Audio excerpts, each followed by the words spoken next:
सबको देख के मैं कह रही हूँ कि सबसे ज्यादा बधाई का पात्र हरियाणा प्रदेश में बद्दोवाड़ा टोल है। हर रोज मैं देखती हूँ, यूट्यूब भी देखती हूँ, फेसबुक पे भी देखती हूँ, रोज मेरा मन भी करता है, पर मैं थोड़ी सी दूर हूँ, मैं वहीं पे आसपास घूम आती हूँ और सबको ये कहती हूँ कि बद्दोवाड़ा टोल पे जाके देखो कि आज जो अगर सच्ची कोई लड़ाई हम किसान आंदोलन में लड़ने जा रहे हैं तो इस टोल से वो शुरुआत हुई है।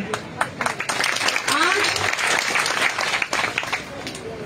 मैं आप लोगों को एक बात कहती हूँ कि आपने जैसे किया कि उचाना हल्के की जिम्मेवारी जो आपने उठा ली, आपने ये निश्चय कर लिया कि भारतीय जनता पार्टी और जेजेपी इन भ्रष्टों को हम आने नहीं देंगे। ऐसा ही निश्चय मैं पूरे हरियाणा प्रदेश की जनता से ये गुजारिश करूंगी, ये विनती करूंगी कि अपने अपने हल्के के एमएलए इनकी जिम्मेवारी ले लो। कितना बड़ा कोई बड़ा काम नहीं है ये इनकी तो जीभ बाहर आवेगी। और जो मेरी माँ बहन जितनी यहाँ बैठी हैं, सुमित्रा जी कह रही थी कि बोले आप वो घर का काम संभाले, मैं तो एक काम कहूँ तुमने, जितने अपने किसान भाइयों की खेत में काम है, गेहूं आवे, इतना अपने सारी चालू उड़े, आपा टीकरी चाला, आपा सिंगू बॉर्डर चाला उड़ा, आपा चाला इनने करण दिया काम। ये खट्टर मोदी के चीज ने तो आपा ही देख लेंगे, कोई लंबी चौड़ी कहानी नहीं है। और मैंने पहले भी यह कहा था कि जो तुमने बेरा है, जो सिर्फ हमें उड़े बैठी हो, तुमने सारा बेरा है कि या गाय कुकर दूध देगी या भैंस कुकर देगी, इसकी कुर्सी टांग बांधनी है। और तुमने न्यू बेरा है कि या दंडता मानेगी कि या आटा गिरणता मानेगी या चाट गिरणता मानेगी, जो भी बेरा है। तो फिर क्या बड़ी कहानी है ये, फिर मैं वह कह दूंगी असली कुर्सी आपा खट्टर किसने क्या करा, इनने भी आपा कुकर दबाया करा, बेरा होगा इनने भी आपा डंडा के लिए दबाया करा। अपने दौरे डंडे की ताकत है, बहुत बड़ी ताकत है, कोई बड़ा काम को नहीं है। इनने न्यू नहीं बेरा, लुगाई कुकर उठा करे, सारे रांडे हैं, एक ने नहीं बेरा, कुकर लुगाइया ने उठा करे। और आपा इनका उठने को नहीं, घर वाले परेशान है, ये तो भाई बेचारे क्या करेंगे, है ना। तो आज इनने न्यू बेरा नहीं है कि ये जो 27-28 गुजराती आके कैप्चर करना चाहते हैं पूरे हिंदुस्तान को, पर ये हरियाणा ने काबू कर दिया, उस पर दाड़ जाऊंगी मैं। ये हरियाणा को काबू नहीं कर सकते, हिंदुस्तान को कैसे काबू करेंगे। आज हमारा यहाँ इकट्ठे होने का मकसद न केवल शहीदी दिवस मनाना, बल्कि आज से ये आगाज होना चाहिए। आज से हमें ये संकल्प लेके चलना है कि 3 काले कानून हमारा एकमात्र मकसद है। 3 काले कानून जब तक वापस नहीं होंगे, ना चैन से बैठेंगे, ना चैन से बैठने देंगे। अगर ये कहते हैं, कोई कहता है मैं फरीदाबाद में प्रोग्राम करके आ गया, कोई कहता है कि मैं उचाना ऑफिस में बैठूंगा, उचाना वाले ने तो शीशा दिखा दिया, उसकी तो 4 अंक करके भेजे हैं। एक तो फरीदाबाद है, जाट बाहुल्य, किसान बाहुल्य, व्यापारी, मजदूर और जितने हमारे छोटे दुकानदार हैं, सारे इकट्ठे हो जाओ। एकता से ही हम लड़ाई जीत सकते हैं। आज पार्टी से ऊपर उठ के मैं ये कहना चाहती हूँ कि चाहे वो किसी भी पार्टी से है, लेकिन आज हमारा एकमात्र उद्देश्य केवल और केवल 3 काले कानून है। पार्टीबाजी छोड़ के किसान भाइयों का साथ दे दो, और अगर सच्चे मन से साथ दोगे तो वो दिन दूर नहीं कि हमारे किसान ये काले कानून वापस करवाएंगे। जो ये कहते हैं,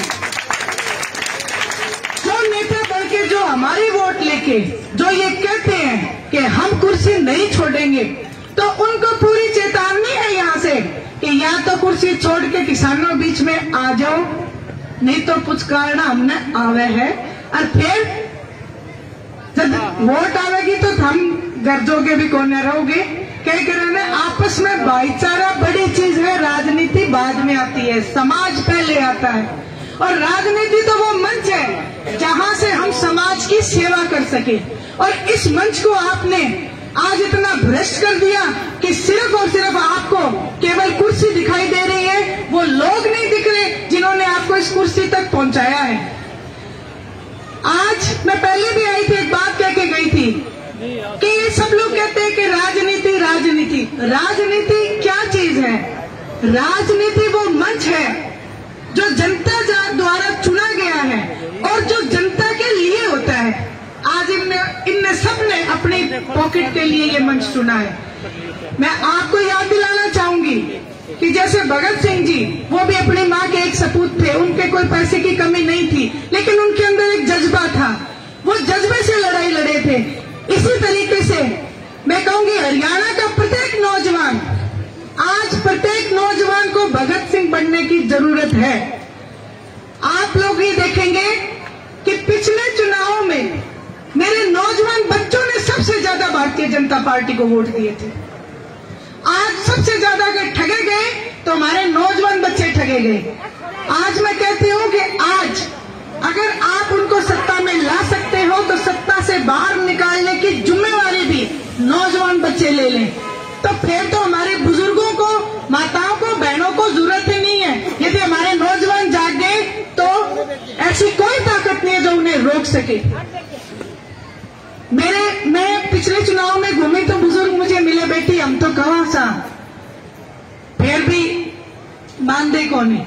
लेकिन उन बच्चों का कसूर नहीं था, हमें झूठे सबब बात दिखाए गए थे। 15 लाख का वादा, 2.5 करोड़ नौकरियों का वादा, मतलब झूठ पे झूठ, झूठ पे झूठ बोल के और ये काबिज हो गए। अब ये तानाशाही बन गए। तो इस तानाशाह सरकार को हमारा एक मकसद होना चाहिए, तानाशाह सरकार को उखाड़ के बाहर फेंकना है। हमें नहीं कोई पार्टी से लेना कुछ नहीं, लेकिन हमें 3 काले कानून जहां वापिस करवाने हैं, वहां इस भारतीय जनता पार्टी को कभी फिर से काबिज नहीं होने देंगे। मैंने आपको शुरू में, भाषण के शुरू में कहा कि 1831 से लेके आज 1931 से लेके आज 2021 है, 1931 से लेके आज 2021 है और हम भगत सिंह जी की शहादत को नहीं भूले हैं। तो मैं ये कहना चाहती हूँ गूंगी मेरी सरकार से, हमारे तो घाव अभी हरे हैं। हमारे जो 250 किसानों ने शहादत दी है वो हम कभी नहीं भूलेंगे, वो हम जिंदगी भर याद रखेंगे। और जिन्होंने फांसी किसी ने लगाई, किसी ने, और आप लोगों ने उसके ऊपर एक भद्र टिप्पणियां करी हैं कि ये तो बुजुर्ग थे और ये तो कुछ चंद बैठे हैं लोग, जो ऐसी ऐसी भाषाएं आपने बोली हैं, हम इसको कभी नहीं बोलेंगे और हम उनकी शहादत को जाया नहीं जाने देंगे। और मैं तो ये कहना चाहती हूँ कि जब जब किसान आंदोलन का जिक्र होगा, साथ में उन किसानों की शहादत का जिक्र हमारी 7 पुश्तें नहीं 300 पुश्तों तक याद किया करेगी। उसी प्रकार ये जो भारतीय जनता पार्टी वाले बैठे हैं, गूंगी बहरी सरकार, इनकी भी 300 पुश्तों तक याद रखेंगे कि हमारे पूर्वजों ने क्या गुनाह करा था। जैसे अंग्रेजों को आज हम याद करते हैं कि उनके वजह से हमारे नौजवान भगत सिंह, राजगुरु सुखदेव, उनको फांसी लगी थी। और बेईमानों ने एक दिन पहले, जैसे कि मेरे भाई ने बताया कि एक दिन पहले शाम को फांसी तोड़ दिया, क्योंकि बंगाल से सुभाष चंद्र जी बोस चल पड़े थे कि मैं फांसी नहीं टूटने दूंगा, और इन्होंने 24 की बजाय 23 तारीख की शाम को ही उन्हें फांसी के लटका दिया था। तो ऐसी ही ये सरकार है। आज आप देखेंगे कि विधानसभा में ये बिल पास करते हैं, अभी एक और बिल पास कर दिया इन्होंने, और वो क्या है कि अगर सरकारी संपत्ति को नुकसान हुआ तो कौन जिम्मेवार है? बोले किसान जिम्मेवार है। अब ये झूठे मुकदमे करेंगे ये बहाना लेके, क्योंकि किसान आज इतने दिनों से जब बैठे हैं, एक भी सरकारी संपत्ति का नुकसान किसान ने नहीं करा। किसान सिर्फ अपना हक मांग रहा है। वो पहले उसने हाथ जोड़े, बोले मत करो ये, फिर उसने लेटर लिखे, फिर उसने ज्ञापन दिए, फिर मत करो ये। लेकिन आज मजबूरी में किसान यहाँ बैठा है अपनी फसल को छोड़ के, अपनी नस्ल बचाने के लिए। आज कई जगह जिक्र आता है कि फसल, वो कहते हैं बीजेपी वाले मजाक उड़ाते हैं कि अच्छे किसान है जो अपनी फसल को नष्ट कर रहे हैं, लेकिन मैं कहना चाहती हूँ कि उनकी संवेदना को समझो। वो अपने बच्चों की नस्ल को पालते हैं। वो आसान नहीं है अपने बच्चे की कुर्बानी देना। वो ये कुर्बानी दे रहे हैं, लेकिन इन लोगों के समझ में ये बात नहीं आ रही है।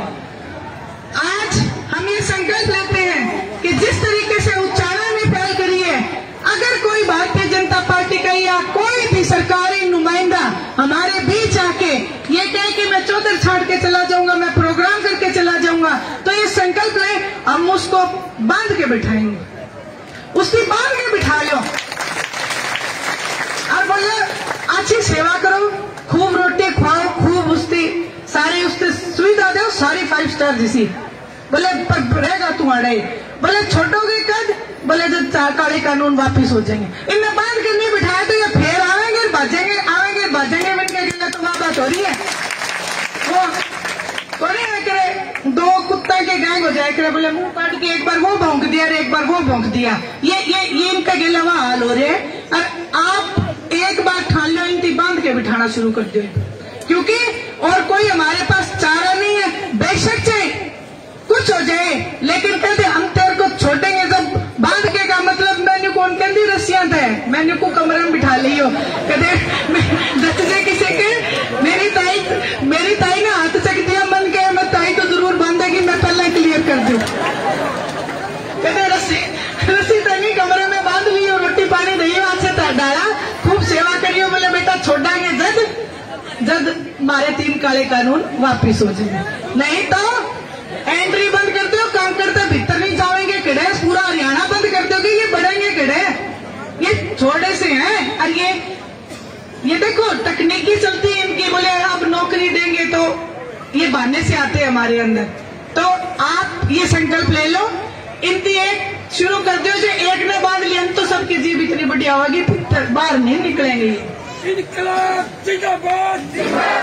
और मैं आप लोगों के बीच बहुत टाइम लेगी, मेरी ताई चाचियों सबसे मैं मिलके जाऊंगी, एक एक से राम राम करके जाऊंगी।